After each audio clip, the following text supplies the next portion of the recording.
अस्सलाम वालेकुम students. Inverse Laplace transform में आज का हमारा टॉपिक है हैविसाइड एक्सपेंशन थ्योरम।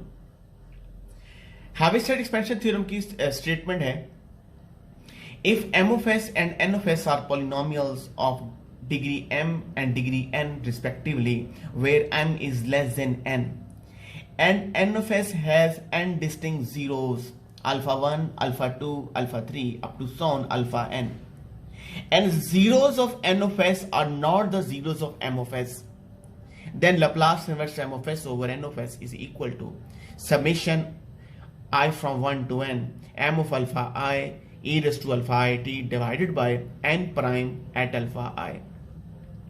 थ्योरम के प्रूफ करने से पहले हम थ्योरम की स्टेटमेंट को अंडरस्टैंड कर लेते हैं। सबसे पहले नंबर पर तो ये आपको ये चीज क्लियर होना चाहिए कि पॉलिनोमियल फंक्शंस क्या होते हैं। Polynomial is an algebraic expression where exponent of variables are non-negative integers। और दूसरी बात यह है कि m of s की जो डिग्री है वो n of s की डिग्री से लेस है। अगर m of s की डिग्री इक्वल होती n of s के या m of s की डिग्री ग्रेटर होती, फिर आपने लाप्लास इनवर्स लेने से पहले आपने डिवाइड करना था। और जब डिवाइड करेंगे तो आपको पता है क्वोशंट में s भी आएगा, s स्क्वायर भी आएगा, क्योंकि m of s n of s दोनों पॉलिनोमियल्स हैं और s की लाप्लास इनवर्स आप कैलकुलेट नहीं कर सकते। तो थ्योरम के अंदर ये बात आपने सपोज कर ली है कि m of s की जो डिग्री है वो n of s की डिग्री से लेस है। और secondly n of s has n distinct zeros. इसका मतलब ये है अगर n of s की डिग्री आपके पास n है और उसके बाद इसके जो जीरोस हैं वो भी डिस्टिंक्ट हैं और n डिस्टिंक्ट जीरो है, इसका मतलब यह है कि n of s has n factors which are linear, n linear factors. और दूसरी बात आपके पास के बाद जो थर्डली है वो ये है, zeros of n of s are not the zeros of m of s। इसका क्या मतलब है? इसका मतलब ये है अगर zeros of n of s होते, इसका मतलब ये होता कि आपके m of s और n of s के फैक्टर्स कॉमन होते। अगर m of s और n of s के फैक्टर्स कॉमन होते तो डेफिनेटली आप पहले सिंप्लीफाई करते और फिर लाप्लास इनवर्स लेते। फर्स्ट करें s-1 ऊपर भी है और s-1 नीचे भी है, इसका मतलब यह है कि अल्फा 1 आपका न्यूमिनेटर में भी न्यूमिनेटर का भी जीरो है और अल्फा 1 डिनोमिनेटर का भी जीरो है। और जब अल्फा 1 न्यूमिनेटर का भी जीरो होगा, डिनोमिनेटर का भी जीरो होगा, इसका क्या मतलब होगा? तो पहले आप सिंप्लीफाई करेंगे। तो इसमें तीन चीजें आपने यहां पे डिक्लेयर कर ली हैं। पहली बात तो यह है कि m of s की डिग्री n of s की डिग्री से लेस है। दूसरे नंबर पे यह बात है कि n of s के जो फैक्टर्स हैं वो आपके पास लीनियर फैक्टर्स हैं और आपके पास डिस्टिंक्ट फैक्टर्स हैं, n डिस्टिंक्ट फैक्टर्स। और थर्ड आपके पास क्या है? m of s और n of s simplified form में है, इसमें सिंप्लीफिकेशन नहीं होती। m of s का जीरो जो है वो n of s का जीरो नहीं है, तब लाप्लास इनवर्स जो है आपकी राइट हैंड साइड पे आपने ये कैलकुलेट करनी है। अच्छा, अब इसके प्रूफ की तरफ चलते हैं। आप देखें कि m of s over n of s, मैं यहां पे तो m of s ही लिख रहा हूं, दिखाना चाह रहा हूं कि n of s कैसे है। n distinct zeros, n distinct zeros कब होंगे? जब n of s का एक फैक्टर होगा s माइनस अल्फा 1, दूसरा होगा s माइनस अल्फा 2, सोन s माइनस अल्फा n। तो n डिस्टिंक्ट आपके पास लीनियर फैक्टर्स होंगे तो n डिस्टिंक्ट जीरोस होंगे। अब हमने क्या करना है? ये मैंने आपको m of s over n of s की शेप बता दी है कि n of s की शेप ये है। हमने m of s और n of s हमने ये पॉलिनोमियल फंक्शंस की हमने पार्शियल फ्रैक्शन करनी है। तो m of s over n of s आपके पास क्या होगा? कांस्टेंट ले लें, c1 ले लें, तो s माइनस क्या होगा? अल्फा 1। मैं कैपिटल A कैपिटल B इसलिए लिख रहा, 26 अल्फाबेट्स हैं और ये n फैक्टर्स हैं तो आपके लिए डिफिकल्ट हो जाएगा। तो लिहाजा ए की कांस्टेंट को लेके उसी के साथ आप स्क्रिप्ट लगाते जाएं। बेशक स्मॉल ए ले लें, A1 A2 A3 करते जाएं, लेकिन कैपिटल A कैपिटल B से बात नहीं बनेगी। आपका जो दूसरा फैक्टर होगा वो होगा C2 ओवर क्या होगा S माइनस अल्फा 2, और लास्ट फैक्टर आपके पास मैं लिख रहा हूँ यहाँ पे होगा Cn ओवर आपके पास क्या होगा S माइनस अल्फा n। अच्छा, अब स्टूडेंट आपने C1 C2 Cn को कैलकुलेट, अब स्टूडेंट यहाँ पर हमने C1 C2 एंड Cn को कैलकुलेट करना है। तो C1 को कैलकुलेट करने के लिए हम क्या करते हैं, हम इक्वेशंस की दोनों तरफ हम S माइनस अल्फा 1 से मल्टीप्लाई कर देते हैं।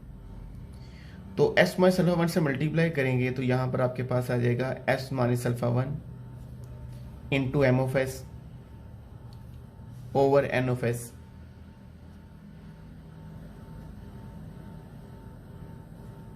यहाँ पे C1 वैसे लिखा जाएगा, C2 के साथ क्या आएगा S माइनस अल्फा 1, और नीचे आपके पास होगा S माइनस अल्फा 2। अब जितने भी फैक्टर्स आएंगे C1 के बाद, जितनी भी टर्म्स आएंगी C2 C3 C4 सब के साथ S माइनस अल्फा 1 होगा, और यहाँ पे Cn के साथ आएगा S minus alpha n 1 sorry over क्या होगा S माइनस अल्फा n। अब C1 को कैलकुलेट करना चाह रहे हैं, अब हम क्या करेंगे, हम दोनों साइड पे लिमिट्स ले लेंगे S अप्रोचेस टू अल्फा 1।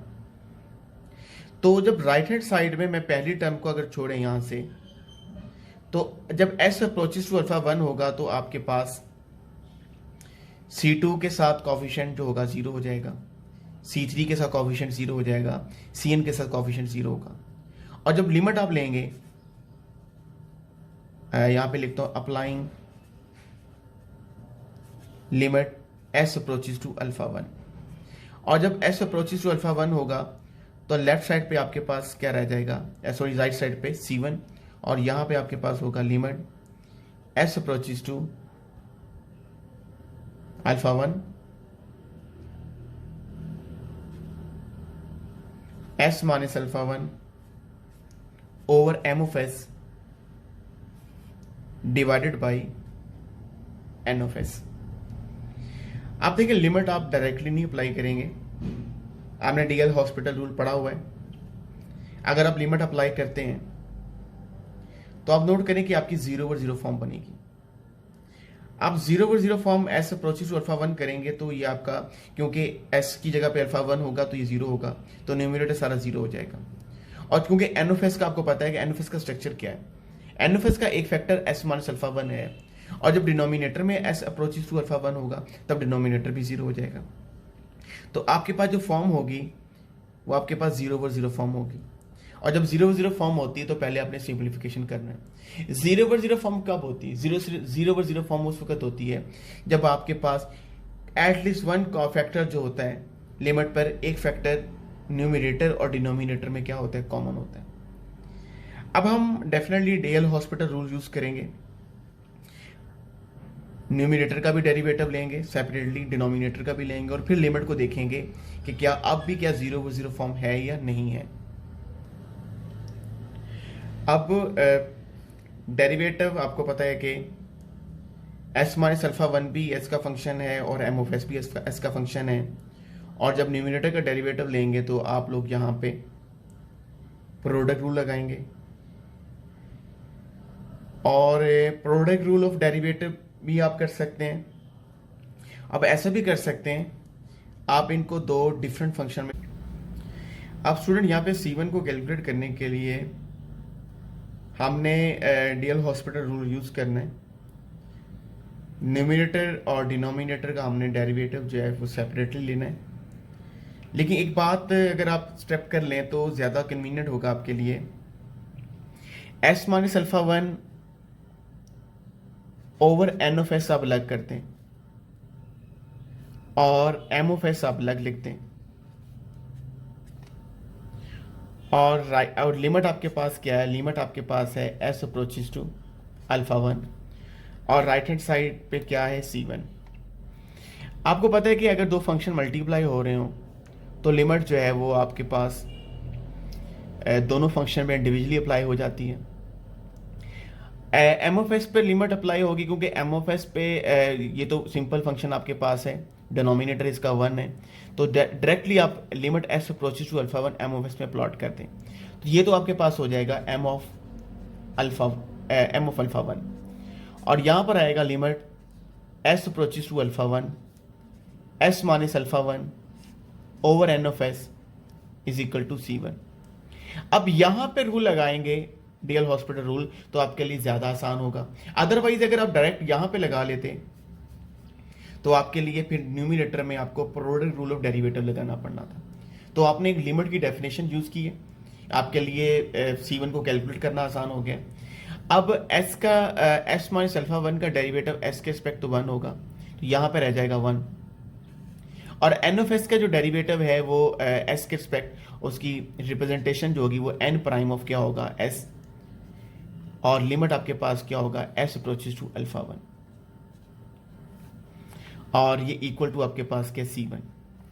तो C1 आपके पास क्या होगा, C1 आपके पास होगा, अब आपके पास 0/0 फॉर्म नहीं है, अब यहां पर होगा m of alpha 1 over n prime of alpha 1। तो C1 आपने कैलकुलेट कर लिया। अच्छा, C2 C3 और आगे जितने भी कॉन्स्टेंट्स हैं कैलकुलेट करने के लिए आपको वर्किंग की जरूरत नहीं है, क्योंकि आपने काम तो वही करना है जो काम आपने C1 को कैलकुलेट करने के लिए किया है। पहले आपने S माइनस अल्फा 1 से मल्टीप्लाई किया था, बाद में आप S माइनस अल्फा 2 के लिहाज से करेंगे और वही काम करेंगे। और हम यहाँ पे कह सकते हैं कि सिमिलरली जो C2 होगा वो आपके पास होगा m of alpha 2 divided by n prime eight alpha 2, और C3 क्या होगा m of alpha 3 divided by n prime eight alpha 3, और Cn आपके पास क्या होगा, Cn आपके पास होगा m of alpha n divided by n prime alpha n। अब ये तमाम कांस्टेंट्स आपने कैलकुलेट कर लिए, और अब इन कांस्टेंट को हम क्या करते हैं, कांस्टेंट को हम अपनी जो पहली इक्वेशन थी उसमें प्लॉट कर देते हैं। आप ये देखें कि m ऑफ s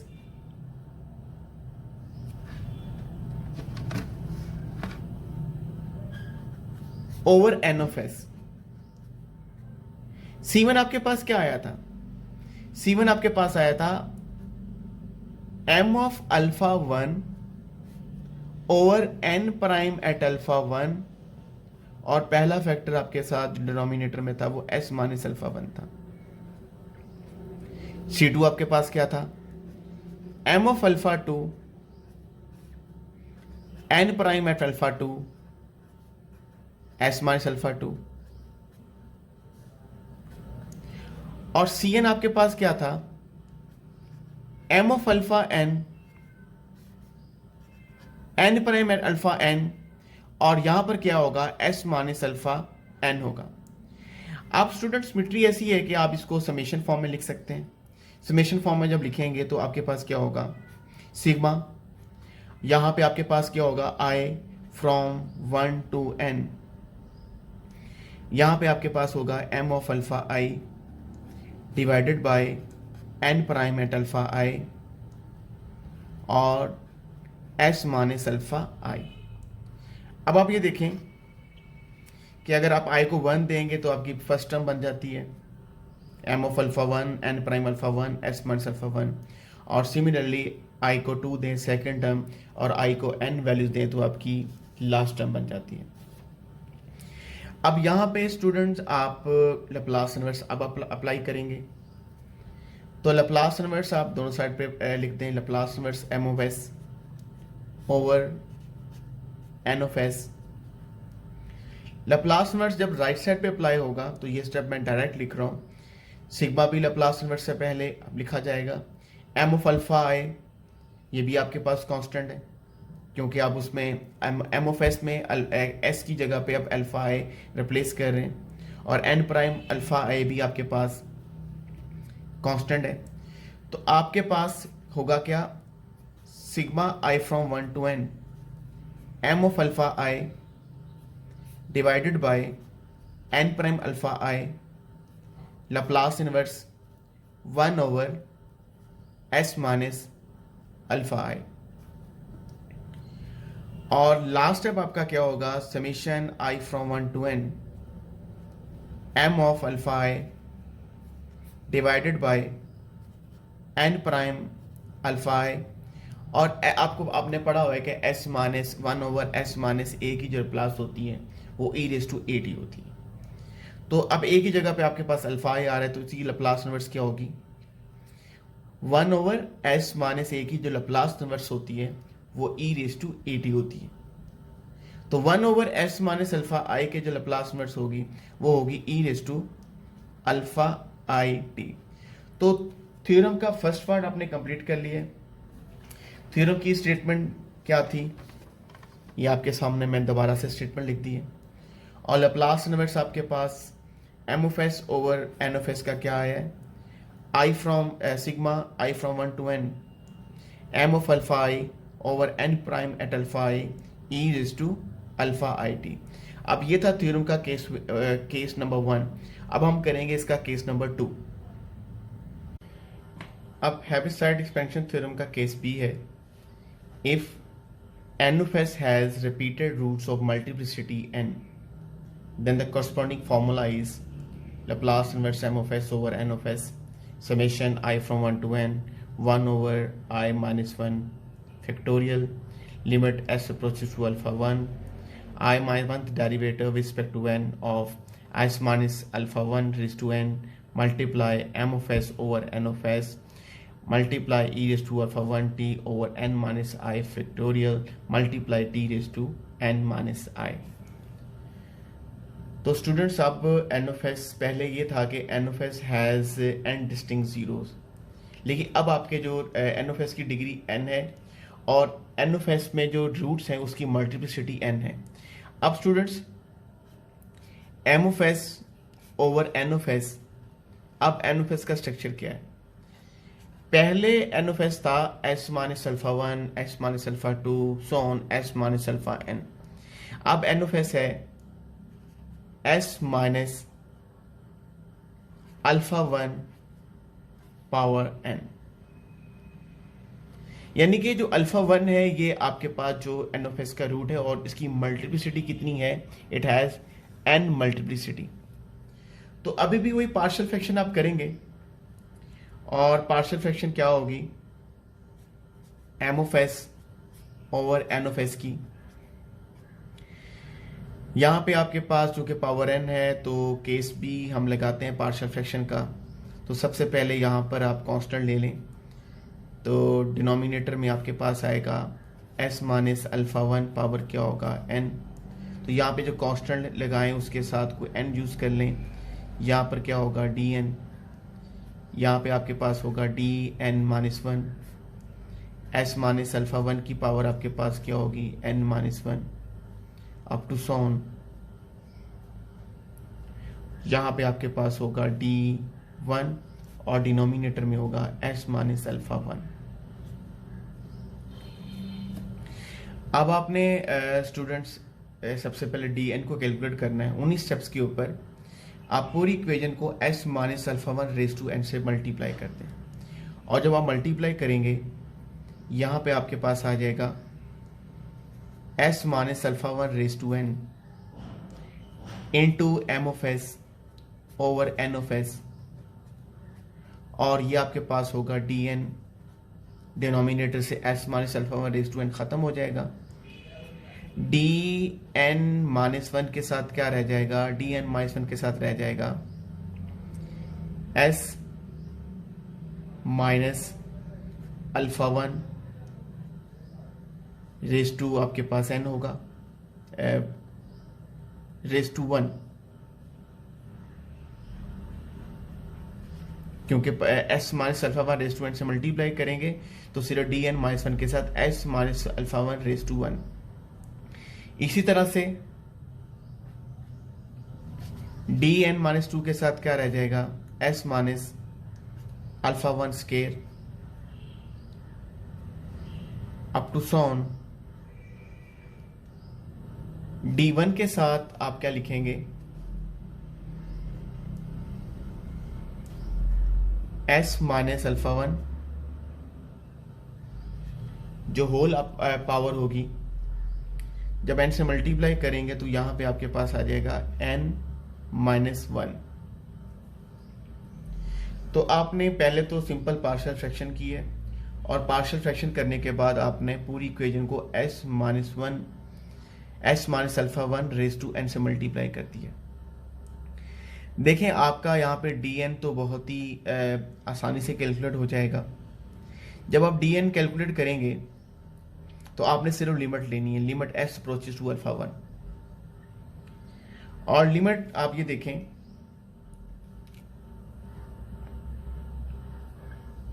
जब s अप्रोचेस टू आपके पास अल्फा वन होगा तो आपकी जो राइट हैंड साइड है, मैं यहां पे पहले लिख देता हूं, applying limit s approaches to alpha one.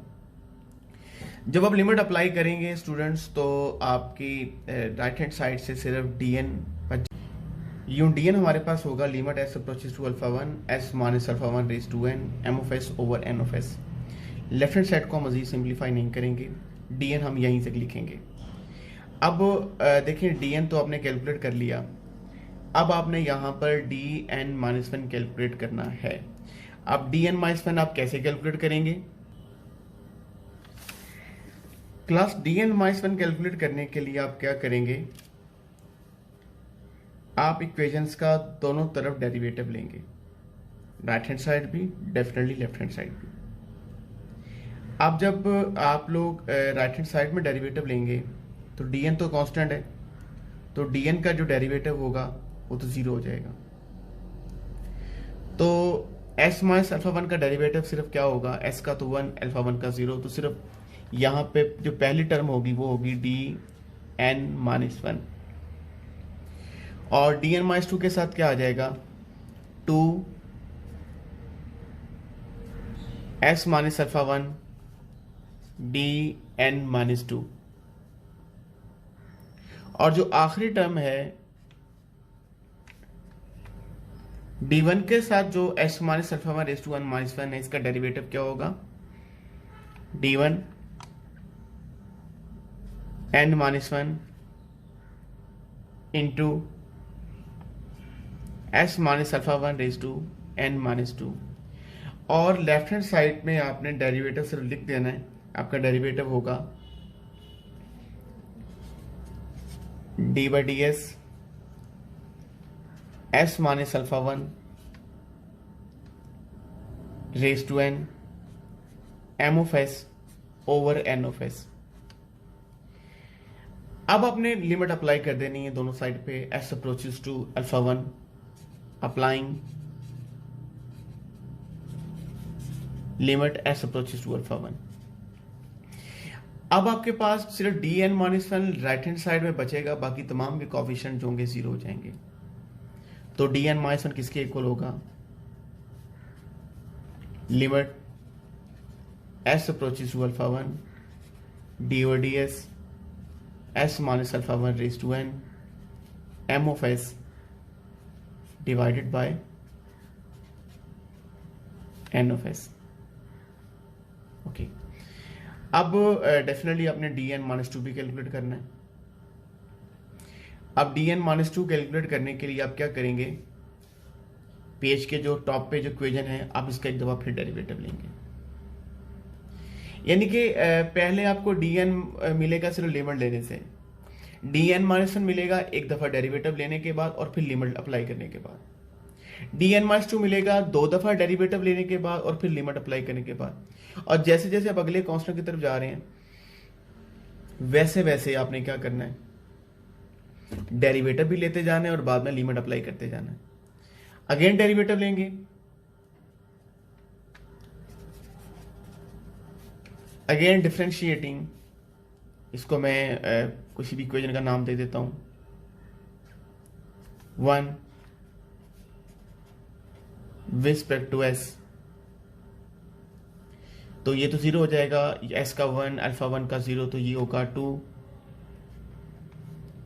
Into dn minus two up to सॉन बल्कि 2 into n d n minus two के साथ, चूंकि आपने डी एन माइनस थ्री को भी देखना है वो कैसा होगा, तो उसको भी देख लेते हैं। डी एन माइनस थ्री के साथ क्या था, डी एन माइनस थ्री के साथ था S minus alpha one, power कितनी थी, 3 थी। देखिए अगर डी एन माइनस टू के साथ S minus alpha one square आ रहा है, तो डी एन माइनस थ्री के साथ क्या आएगा, एस माइनस अल्फा वन की पावर 3। और जब एक दफा डेरिवेटिव लेंगे तो 3 ड्रॉप होगा, और जब 2 दफा डेरिवेटिव लेंगे तो आपका 3 इंटू 2 यानी कि 6 ड्रॉप हो जाएगा। तो ये स्टेप में या साथ में इंक्लूड कर रहा हूं, तो आपके पास जो अगली टर्म होगी वो 6 into d n minus three into s minus alpha one up to सोन प्लस D1, और आपने जो नेक्स्ट डेरिवेटिव लिया है वो आपके पास क्या है, n minus one n minus two, और s माइनस अल्फा वन की पावर होगी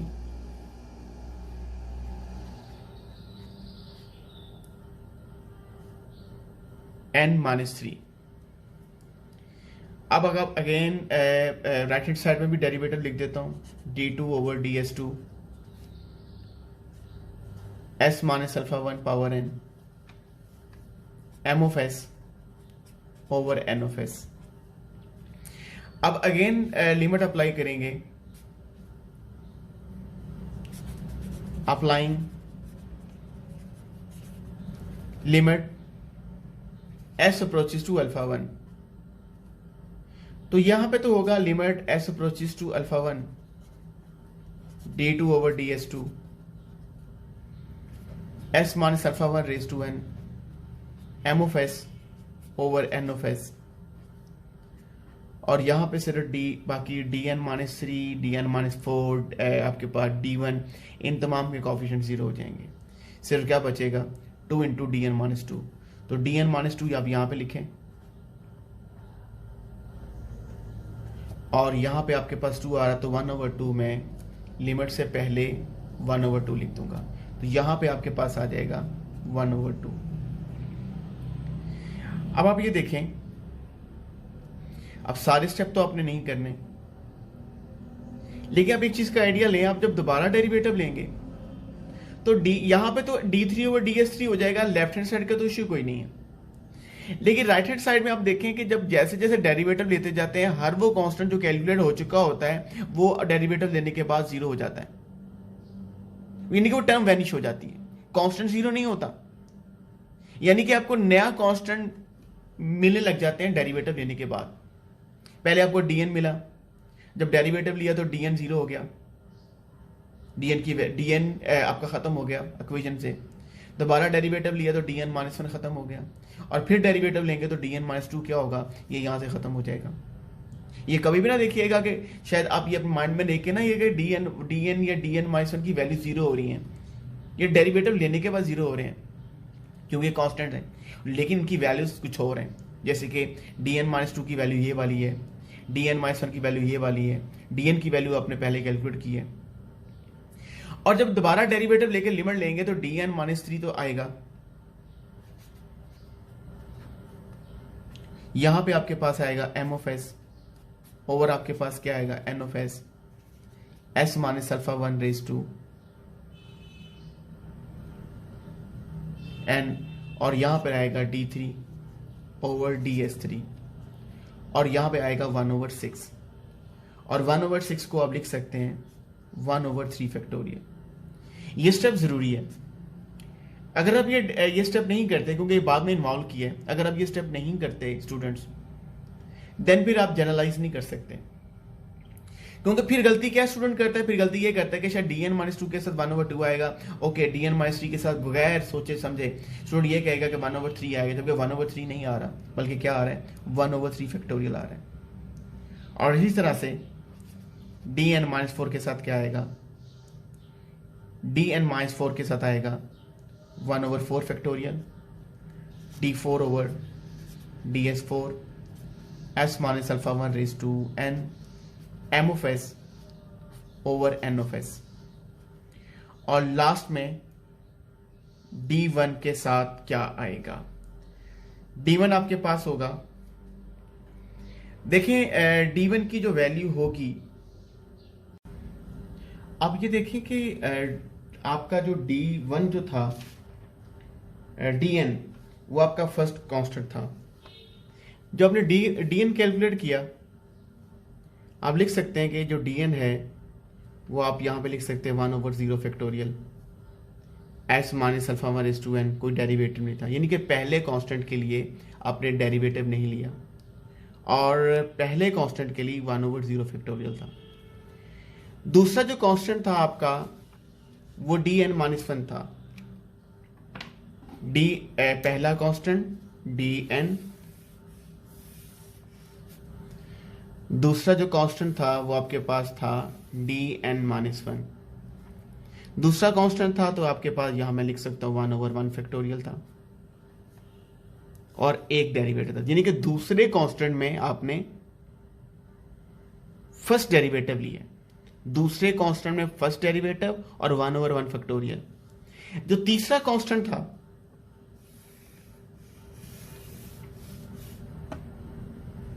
वो 1/2 फैक्टोरियल है और 2 दफा डेरिवेटिव लिया है। ये चीजें देखिएगा, तीसरा कांस्टेंट 2 दफा डेरिवेटिव 1/2 फैक्टोरियल, और चौथा कांस्टेंट थर्ड टाइम डेरिवेटिव और 1/3 फैक्टोरियल। और ये D1 है क्या चीज, ये आपका लास्ट कांस्टेंट है, nth constant.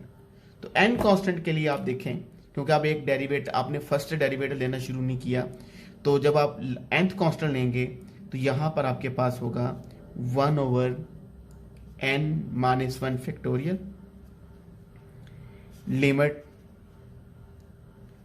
s approaches to alpha 1। जो डेरिवेटिव होगा वो nth नहीं होगा बल्कि n-1 होगा, ओवर होगा ds n-1 s minus alpha 1 raise to n m of s over n of s। ये लास्ट स्टेप बहुत इंपॉर्टेंट है, क्योंकि अगर आप फर्स्ट सेकंड थर्ड स्टेप को नहीं देखेंगे तब आप लास्ट स्टेप को जनरलाइज नहीं कर सकेंगे। अब हम क्या करेंगे, ये तमाम कांस्टेंट्स की जो वैल्यूज हैं जो हमने कैलकुलेट की हैं, तो जो आपकी फर्स्ट इक्वेशन थी उसके अंदर हम ये प्लॉट कर देंगे। आपके पास M of S over N of S क्या था,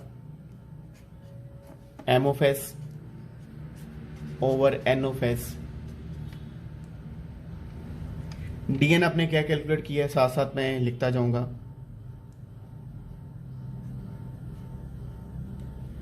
1/s माइनस अल्फा 1 तो आएगा alpha 1 raise to n।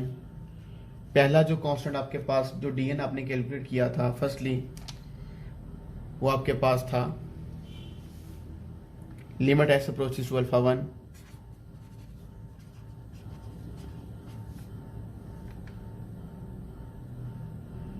s minus alpha 1 raise to n m of s over n of s। उसके बाद दूसरा जो कांस्टेंट था s minus alpha 1 raise to n minus 1 के साथ डिनोमिनेटर में जो था, न्यूमिनेटर में था dn-1। dn-1 की वैल्यू आपको अपनी ज़बानी याद होनी चाहिए। यहाँ पे तो आपके पास आएगा 1/s minus alpha 1 raise to n-1। Limit आपके पास होगा s approaches to alpha 1। Derivative होगा first s minus alpha 1 raise to n m of s over n of s। यहाँ पे 1/0 फैक्टोरियल, यहाँ पे 1/1 आपके पास होगा।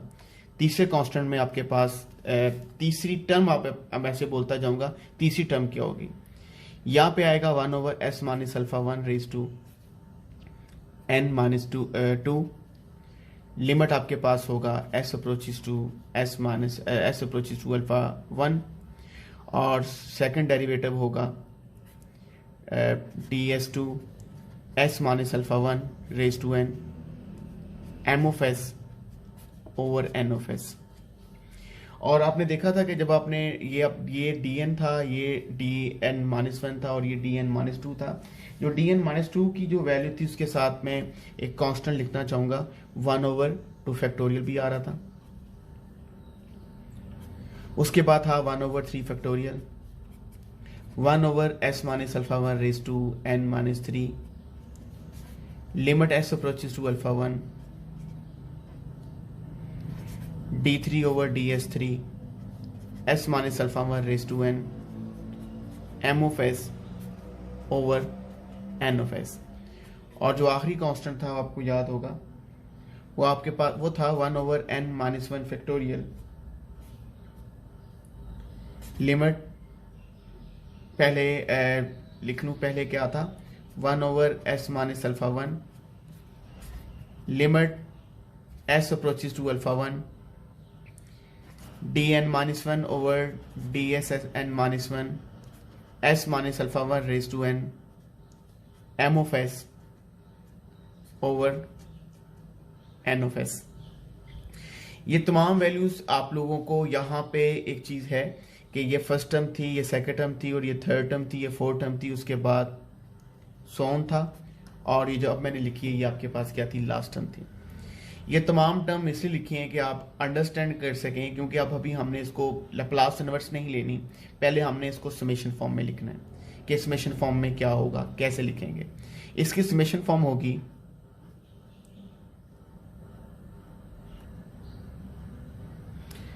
आपकी जो समेशन फॉर्म होगी sigma i from 1 to n 1/i-1 factorial, limit s approaches to alpha 1, i-1 derivative with respect to s minus alpha 1 raise to n m of s over n of s multiply by 1/s minus alpha 1 raise to n minus i plus 1। आप देखिए summation form जो आप इसको तब understand कर सकेंगे जब आप i को 1 वैल्यूज देते जाएंगे। देखिए जब आप i को 1 वैल्यू देते हैं तो आपने देखना है कि क्या ये समेशन ठीक है या गलत है। जब आप i को 1 देते हैं तो क्या होता है 1/0 फैक्टोरियल, ओके। i 1 होगा तो 0 का मतलब है कोई डेरिवेटिव नहीं लेना। i आपके पास यहाँ 1 होगा तो 1 और -1 कैंसिल होकर n रह जाएगा। आप देखिए जब i को 1 लेंगे तो आपकी ये पहली टर्म बन रही है, डेरिवेटिव खत्म हो जाएगा, डेरिवेटिव नहीं है। s माइनस अल्फा 1 की पावर n है तो i 1 होगा तो अब -1 और 1 कैंसिल होकर आपके पास n रह जाएगा, और i 1 होगा तो 0 फैक्टोरियल। आपको मैंने पहले जानबूझ के कहा था कि 1/0 फैक्टोरियल है। और जब आप i 2 लेंगे तो आप देखिए i 2 में क्या बनेगा, फर्स्ट डेरिवेटिव होगा। i 2 में क्या होगा 2 - 1/1 फैक्टोरियल, यहाँ पे 1/1 फैक्टोरियल आ रहा है, और यहाँ पे 2 होगा तो n माइनस आपके पास 1 होगा, और यहाँ पे n माइनस 1 बन रहा है। अगर आप n आप ले लेते हैं 1 i के बाद 1, i के बाद 2, i के बाद 3 लेते हैं तो 3 - 1 कितना होगा 1/2 फैक्टोरियल है। i आपके पास 3 होगा तो सेकंड डेरिवेटिव लेंगे, सेकंड डेरिवेटिव है। i अगर आपके पास 3 है तो 3 - 3 + 1 क्या होगा, n माइनस आपके पास 2 होगा तो n-2 है। और जब आप in लेंगे आपकी आखिरी टर्म बनेगी, in लेंगे तो n-1 होगा। i आपके पास n होगा तो आपके पास n और -n कैंसिल हो जाएंगे, और s-1 अल्फा रेज टू आपके पास सिर्फ क्या रह जाएगा 1 रह जाएगा, और यहाँ पर क्या होगा n-1 फैक्टोरियल होगा। तो समेशन जो है इतनी आसानी से नहीं बनती, आपने उसको जो बनाते हुए बार बार चेक करना होता है कि आया कि तमाम टर्म्स यहाँ से बन रही हैं या नहीं बन रही। लेकिन एक बात याद रखिएगा, जिस फैक्टर्स को मैं अंडरलाइन कर रहा हूँ, देखिए सारा का सारा कांस्टेंट है, आपको ऐसा नजर आ रहा होगा, मगर हम नोट करें कि जब आप m of s over n of s को s माइनस अल्फा रेस्टोरेंट से मल्टीप्लाई करते हैं, डेरिवेटिव लेते हैं, और जब लिमिट अप्लाई करते हैं, ये चीज़ बहुत इंपॉर्टेंट है, और जब लिमिट अप्लाई करते हैं तो आपको क्या मिलता है, कांस्टेंट मिलता है। ये इसका फंक्शन नहीं है। इसका मतलब है कि जो आपकी लैप्लास इनवर्स, जब आपका जो लास्ट स्टेप होगा, जब आपकी लैप्लास इनवर्स आप अप्लाई करेंगे, तो लैप्लास इनवर्स अप्लाई स्टूडेंट करने के लिए आपकी जो लैप्लास इनवर्स लगेगी वो सिर्फ 1/s - 1 s minus alpha 1 raise to n minus i plus one के ऊपर लैप्लास इनवर्स अप्लाई होगी। अब यहां पे लैप्लास इनवर्स अप्लाई करते हैं। देखिएगा, जब आप लैप्लास इनवर्स लेंगे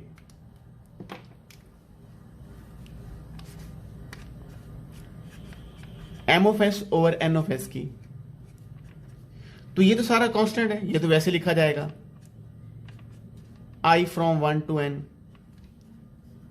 1 over I minus 1 factorial limit s approaches to alpha 1 d over ds I minus 1 derivative s minus alpha 1 raised to n m of s over n of s multiply पे। आप जब आप Laplace inverse लेंगे तो directly मैं इस पे Laplace inverse ले रहा हूं, तो आपको पता है कि शिफ्टिंग प्रॉपर्टी लगेगी। तो ये आपके पास हो जाएगा ई रेस टू अल्फा 1t और लैप्लास इनवर्स हो जाएगी 1 over s minus i plus 1। अब आपको लैप्लास इनवर्स जो है टी की, आपको टी पावर एन की लैप्लास आपको लैप्लास लेनी आनी चाहिए। टी की लैप्लास क्या होती है? लैप्लास टी पावर एन आपके पास होती है n factorial over s raise to n plus 1। अब इसका मतलब ये है कि अगर s raise to n plus 1 हो तो यानी कि एस में से आपने एस की पावर में से आपने एक माइनस करना है, तो वो फैक्टोरियल आपका न्यूमिनेटर में होना चाहिए। अब जब n plus 1 n minus iota plus 1 अगर एस की पावर है, तो आप इसमें से जब आप n माइनस करते 1 माइनस करते हैं पावर में से, तो आपके पास क्या बनता है n माइनस आई। तो इसका मतलब ये है कि लैप्लास इसी जगह पे मैं साथ ही में n माइनस आई से क्या कर रहा हूं, फैक्टोरियल से मल्टीप्लाई भी कर रहा हूं और n माइनस आई फैक्टोरियल से क्या कर रहा हूं, डिवाइड भी कर रहा हूं। और आपका लास्ट क्या होगा, summation i from 1 to n 1 over I minus 1 factorial limit s approaches to alpha 1 d over ds I minus 1 derivative s minus alpha 1 raised to n m of s over n of s e raised to alpha 1t n minus i factorial. और आप note करें कि जब आप Laplace T power n लेते हैं, तो अब लैप्लास इनवर्स लेते हैं n factorial over s raise to n plus 1, तो आपको लैप्लास किसकी मिलती है, टी पावर n की। इसका मतलब है कि आपको लैप्लास यहाँ पे किसकी मिलेगी, Laplace inverse n minus 1 factorial over s raise to n minus i plus 1 आपके पास क्या होगा, this will be equal to t raise to n minus 1, क्योंकि t raise to n minus 1 की लैप्लास क्या होगी, n minus 1 factorial over s raise to n minus i